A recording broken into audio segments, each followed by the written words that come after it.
Good day internet. So napakaganda nitong araw na to. So nagkaroon ng 2 weeks na ceasefire dito sa Israel versus Iran yan. So 2 weeks yan. So ngayon araw na to nagkabiglaan, lalabas daw kami ni Aba. So magse-celebrate daw kami ng Shabbat sa Kibbutz Hatzor.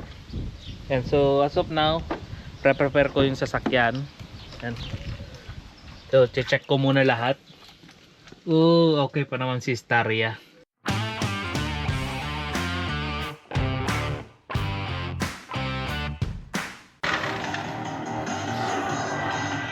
Ayun, so, Aba. So, we go now today in the Kibbutz Hatzor? Yes. Okay, so we go to eat there Yes. for Shabbat. Okay, yala. Yala. Yalla. Ayun, so minalas-malas ako, naiwan ko yung camera. Naiwan ko yung camera sa may lamesa namin. Hindi ko napansin.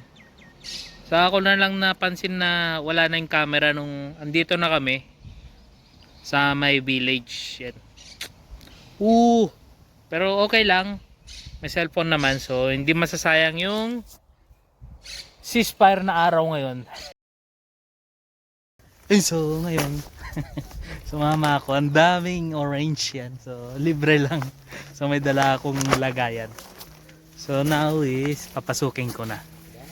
Wow, ang dami, pero ang sabi sa akin yung malalaki lang daw ang pipiliin ko, hindi yung malalaki. The big ones or not? So nakaupo lang ako dito. These are big, no? It's okay, yes, but there is bigger. There's more bigger? Here, see here. This one. You see this one? Yes.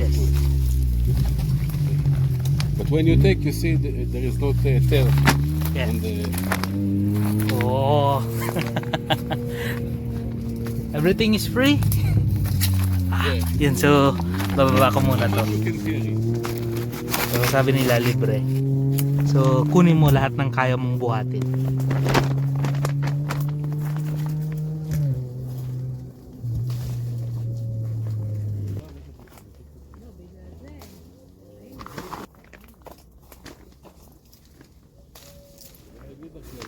Ayun, so grabe sarap mamitas, nakaupo ka lang. Para kang simpuan tamad. So sabi nila kunin mo lahat ng kaya mong buhatin. So masarap to pang juice. Wow, yun nga lang, mahirap lang piliin yung malalaki kasi lahat hinog na. So dito sa Israel nagkakasayangan lang ng orange.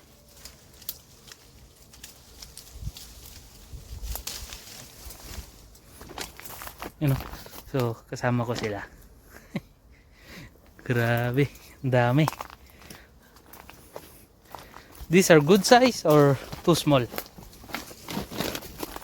Good. Good size? Okay. May nakita ako. Yun, no? Wow, ito malaki. Kala mo gahanap ka lang ng gagamba eh. Oh. Diba? Laki. Grabe. First time ko lang napasok tong lugar na to. Lagi ako dito sa Moshab, pero Can you hear the bees? yes, I hear them. I think it's around here. It's all here. All here? Yes, all the field because there is honey Oh, for the kibbutz. After this, we sell honey. really? Yes. Honey for from citrus trees. Mm. There is all kinds of honey. The bees is natural live here or they put here? No, not natural.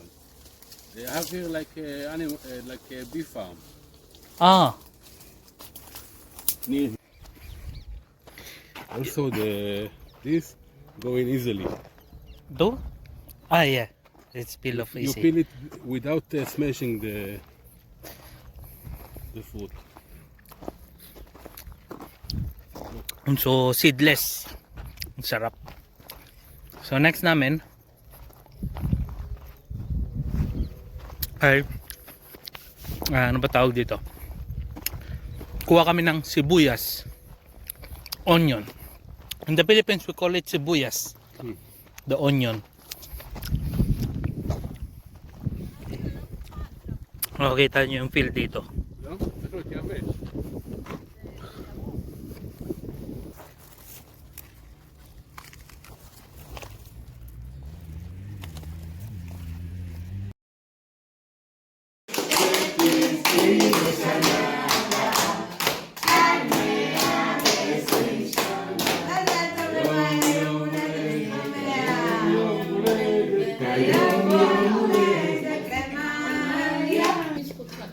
Aber matay ng gram sukar.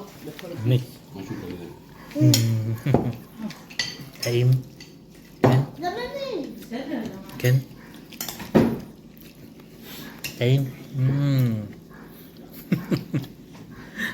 Maybe kosher או בשקית כזאת, יש לנו את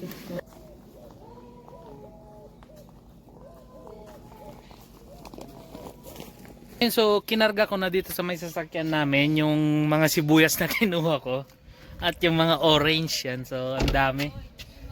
So makapal yung nakuha kong sibuyas dahil yung kinuha ni Ima ay binigay na rin sa akin. Oops, nakalimutan ko i-lock yung sasakyan. So ngayon habang kumakain kami ng cake, nagbigay si Aba ng mga regalo sa amin. So binigyan ako ng sobre. So ang laman nito ay 500 shekel. So magkano nga ba yung 500 shekel? Siguro nasa mga around 6,000 siguro sa peso. Yun. So ganun kabait si Aba. So hindi ko na hinindihan to. 'Di ba? So ayan, so kukunin ko na si Aba. So uwi na kami. So dito na nagtatapos tong araw na to. Let's call it a day and see you again next vlog.